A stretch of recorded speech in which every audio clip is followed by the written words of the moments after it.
Hey guys, welcome to another episode on my channel. So today we are going to talk about the local Ollama model and Visual Studio Code AI helper. Well, nowadays using AI in coding it's really popular and extremely useful for that matter. And if you are a developer yourself, you know that Visual Studio Code it's one of the most popular code editors nowadays, if not the most popular one.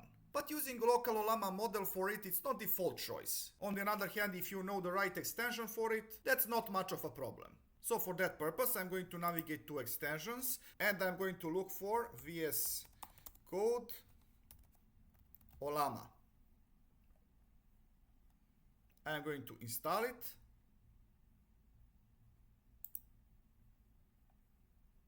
Now I'm going to open my local document, right click, command palette.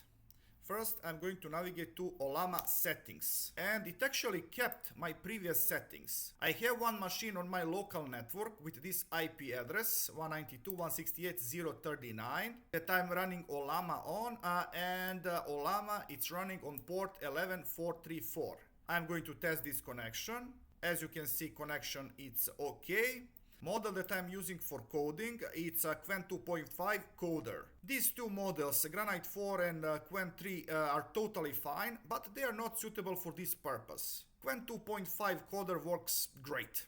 In Keep Alive, set something that is reasonable for your machine and for your use. In my case, I'm going to keep this default 5 minutes. Performance mode, I set to Ultra, and it works just fine. Alright, I'm going to save settings, and I'm going to close this.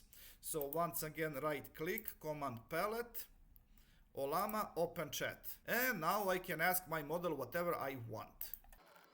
Something like this, for example. And I'm going to send it. Now let's try to do the same in Python. Let's try this one.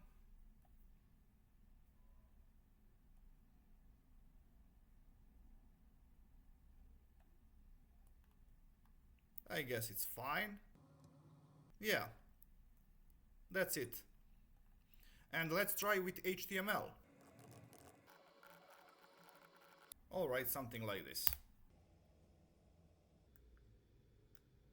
So guys, that's all for this episode. I hope that you learned something new and interesting. So please like, subscribe, and see ya!